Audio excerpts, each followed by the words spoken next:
This is the Daily Solutions Podcast. This is the Daily Solutions Show. This is the Daily Solutions Podcast. This is the Daily Solutions Show. We're coming at you from the podcast station. We're coming at you from the show. We're going to listen to it in the living room. You're going to put it on the show. I'm throwing it on the podcast.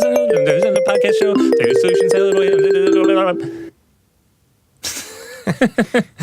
All right. Welcome back, everyone. Welcome. I am Graham. And I am Ashkahn. And today's question for you is, should I do laundry in-house or should I outsource to a laundry service?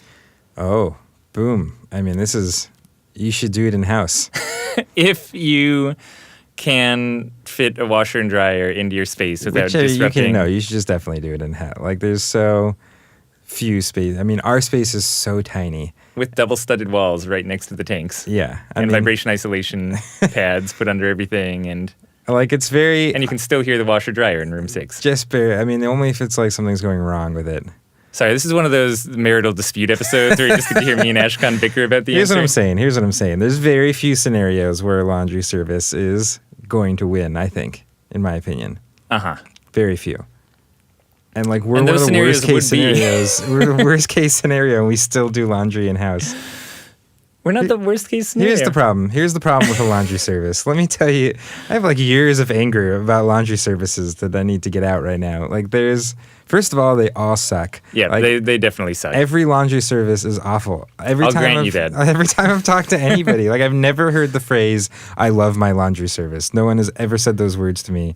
And part of it is we're in this like weird in-between zone where we're not like we have more laundry than is really easy to necessarily do completely in-house for a lot of people. And we also have not enough laundry where any laundry service wants to pay attention to us. Like, they're used to doing hotels that have just like thousands of towels. Or like a coffee shop where they just need to drop off like a bag of rags and some doormats once a week or something. Yep, and so we're in this weird, uncomfortable middle ground where it's very important that we always have towels for our customers. But the amount of towels we need total is not so small, so it means small deviations in what they're trying to do just really mess us up.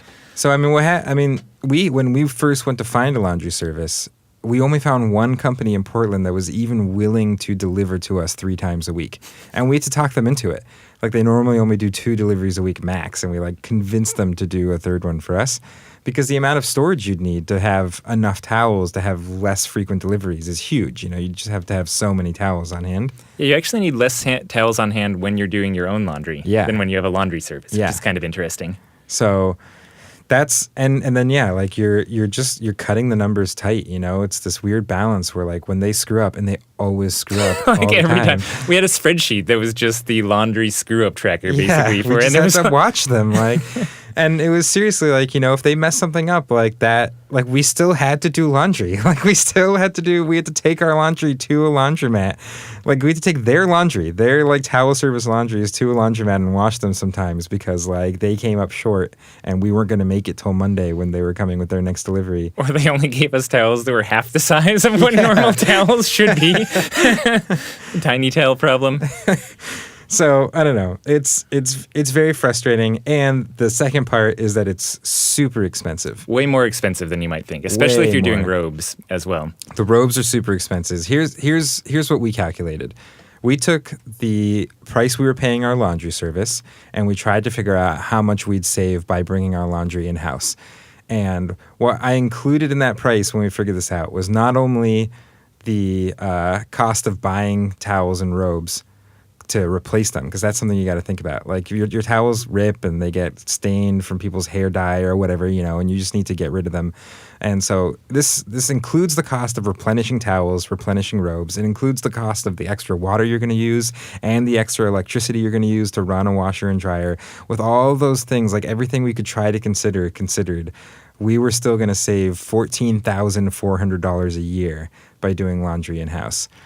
Which is crazy. That's a significant amount of money. I mean, we could literally buy like a washer and dryer every year and just throw it out at the end of the year and buy a new one, and we would still be saving money in that scenario. And so that's... You don't get the full depreciation value at that point. That's it's really hard to argue against that. Like, that and the fact that all the laundry services suck means that like you have to be in a pretty particular situation, in my opinion, to want to do in-house laundry. So it's about... Or to want to have a laundry service. It's over $1 per customer is what you're spending in laundry usage. So maybe around $1. What was that? Average on out average, with, yeah, like, robe exactly. usage. Like if you're doing the outsourced service, right? So in a month where you ran, let's say, just make it a really easy number, like 1,000 floats or something, that would then be, $1,200, $1,300 that you're paying in laundry, or what you'd expect to pay. And that was about the rates that we were getting towards the end of our service as well. So that goes down to maybe more in the 30 cents, 40 cents per person when you're doing it in-house by our best calculations. That's even including the replenishment and everything like that. So it actually works out that there is no better way to reduce your variable cost per float, like the amount that it actually costs you to run a float, than to switch over to doing your laundry in-house. No salt. You just not put salt in the tanks. That would... I mean, shut down, sure. Like you can. Actually, I don't even think not putting salt in the tanks would save you as much money. No, it wouldn't. Like you could literally ditch salt and you wouldn't save as much money as changing your laundry service. So the flip side is you need to make sure that you're investing in a quiet washer dryer. Yeah. You need to make sure that you're getting a washer dryer that can actually hold up to your salty towels, and that your staff is trained in treating the machines carefully. And if towels are really salty, pre-rinsing them before you throw them in the washer so that it doesn't get this huge salt cake dusted on them. Yeah. There's a lot more attention both to this. That stuff's no joke too. Like it's not even just the salt. It's just literally washing that many towels and robes, and like they're heavy and they absorb a lot of water, and you're doing as many loads of laundry in a day as you would do at home in like a month or a few months or something, like you're like a year. Yeah. How often do you wash your clothes again? Like once every couple months? Or? I mean, like we do probably like 8 loads a day or something at our center, something like that, like maybe more. And so, I mean, this is huge. Like you're hitting these machines way harder than you would in a residential thing. And it seems hard for residential units to even quite keep up. I see them in a lot of float centers, and people seem to be okay with them. But we bought some pretty high-end ones, and they lasted maybe like 2 yees, something like that. Yep. So, at the rate of throwing out a washer dryer per year, we're doing twice great. as long. Yeah.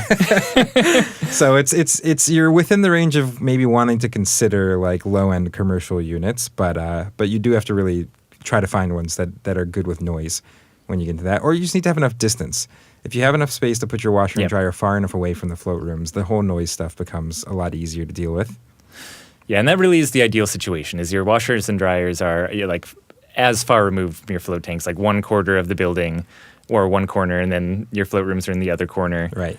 And it doesn't even matter, because at that point you can get noisier commercial machines that are going to hold up better, and there's a lot more options that you have at your disposal, and you don't have to worry. I mean, ours are literally 2 to 3 feet away from where someone's head is in the float tank for a washer dryer, and we have some really intense soundproofing around those float tanks, which is kind of what I was saying earlier. But some kind of care needs to be taken there. Like you don't want to, because you're doing laundry you can't do laundry not during people's floats at that point. Like you need to be running eight, so they're running nonstop, constantly throughout the day. So if the laundry machines are interfering with your floats, that's a lot of not great floats and potentially returned revenue and just lack of reputation. So if you control for it, I think I'm on the same page as you now, Ashkahn.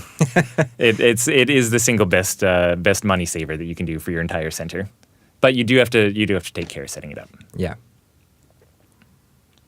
Any more venting, or do you want to get anything else off your chest? I mean, I could, man. Like that laundry service, they were really terrible. Do you remember when they lost our robe tie? This is we were trying to get like a robe tie back from the laundry service. Because they were like our robes, I think. Yeah, initially we were having them wash our robes, and they like lost a robe tie. And we were complaining to him like, oh yeah, we'll look for it.